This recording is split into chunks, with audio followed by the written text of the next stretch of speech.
welcome back to my channel and time for another episode of Luke's Reviews. On today's video, Disney are going back to where it all began in a live-action reimagining of not just their first animated feature film, but the first animated feature film of all time. I am, of course, talking about Snow White. It may be an iconic story, but that won't stop me giving a brief plot synopsis. In a faraway land, there lies a kingdom once known for its peace and loving community. Now ruled by the evil queen, this land is far from what it used to be. The former princess, Snow White, is treated as a lowly servant girl, but when her beauty ignites the queen's jealousy, Snow White is led to the forest to be killed. But after escaping, she soon finds a quaint cottage where 7 plucky dwarves just so happen to be residing. I have already given my opinion on these countless Disney so-called live-action remakes. I am fine with their existence so long as they are not a beat-for-beat copy.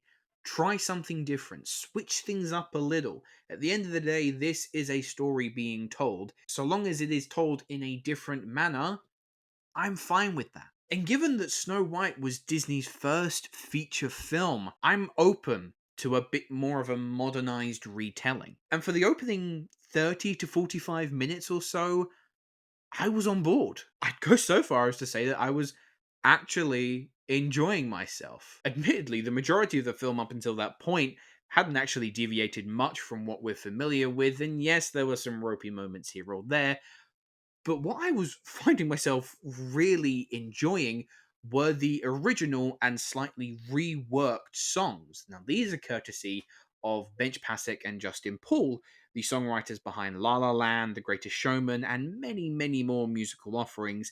And what these songs do is they help elevate and give the film just that needed step up. The songs themselves were full of that quintessential Disney whimsy and gusto.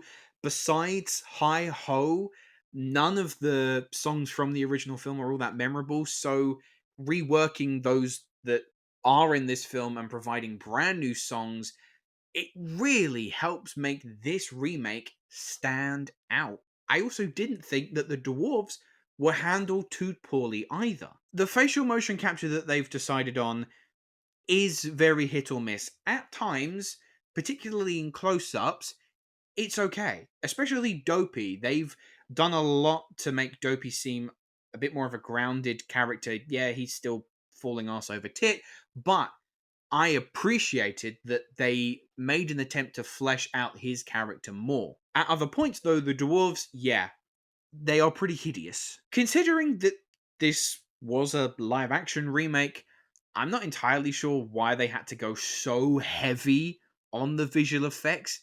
It does stand out. That being said, though, they're quite funny with their slapstick, and this rendition of Hi Ho is certain to get those toes a tapping. Unfortunately, though, Snow White and the Seven Dwarfs is hardly the lengthiest of fairy tales, and so at that 45-minute point where we've met the dwarves and all of the story beats have been checked off, excluding the poison apple finale, yeah, the film's just kind of left treading water for a significant amount of time, and that is where my interest began to dwindle substantially. With the introduction of a revised incarnation of Snow White's love interest and his merry group of bandits, which I'm not even kidding, it is so painfully obvious that they were supposed to be a replacement for the dwarves initially, but then there was the backlash, and so they were an expense of the reshoot, but they had to keep them in somehow.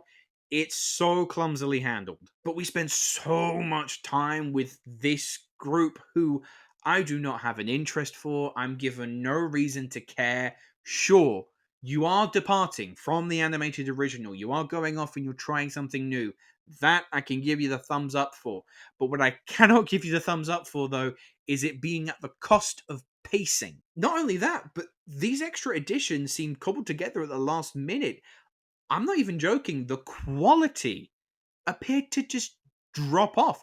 We'd gone from a fairly high budget, big studio blockbuster to a made for TV mistake. Now, before I jump into the casting, within the film, which I'm sure everyone's going to be completely civil about.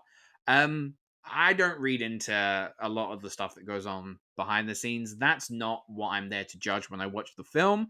So all of these hate campaigns that are going on, I find them ridiculous. I'm there to just judge, were they a good choice for the role, and were they any good in the film? Rachel Zegler leads the film, and boy oh boy, can she belt out a tune. It's just a shame that whenever she wasn't singing, that her interpretation of Snow White did little to impress. There's a distinct lack of charisma. Admittedly, Snow White is hardly full of personality, but Zegler struggles to inject the character with much substance. Also, I understand the iconography of the blue and yellow dress. It's a staple of cinematic history. That being said, what might work in an animation might not always work in live action, and whilst I know that they had to have it in there at some point, did she have to be wearing it for the whole movie? Because it looks goofy. It doesn't look good at all. It's very garish. It's so bright. The evil queen is typically a conniving, classic cackling villain, and you want someone who's going to be a real character actor to inhabit this role, and who have they hired here? Gal Gadot. Oh. Dressed in a costume that oddly resembles Michael Keaton's Batman, Gadot cannot muster an ounce of believability in this role. She struts around, muses here and there, doles out a couple of clearly auto-tuned songs, and then disappears for most of the second act. It was also a shame that the film never took the opportunity to explore the character of the evil queen. We know about as much about her as we do in the animation, and I don't think that that is appropriate. So all in all, despite a promising start, Snow White failed to capture the magic of the nearly 100-year-old original. Zegler is a terrific songstress, but didn't quite have the charm to carry the movie. And why they chose Gal Gadot as the evil queen makes zero sense to me. The songs do help save the film from total ruin and can be admired on their own merit, and despite not always looking the part, I thought the dwarves were the strongest element of the film. It's not a complete failure, but I think it's time for Disney to put this live-action remake experiment to rest. So I'm going to give Snow White a 4.5 out of 10. Anyway, guys, those were my thoughts on Snow White. Let me know, have you had a chance to see the film yet? What did you think? Leave your thoughts in the comments below. And my question to you, I think Disney, if they're going to keep going with this live action remake experiment, they've got better luck choosing some of their more underrated animated titles. Don't necessarily go for the big hitters. So what is an underrated Disney animated feature film that you would like to see get the live action treatment? Off the top of my head, I'm thinking of films such as Tarzan, Treasure Planet, and Atlantis. In fact, definitely Atlantis. But this is all the time we have for today. So thank you very much for watching. Make sure to like and subscribe, and I will see you in the next video. Hello, thank you so much for watching. I hope you enjoyed the video. If you have, make sure to click that like button, and if you aren't already, click that subscribe button too.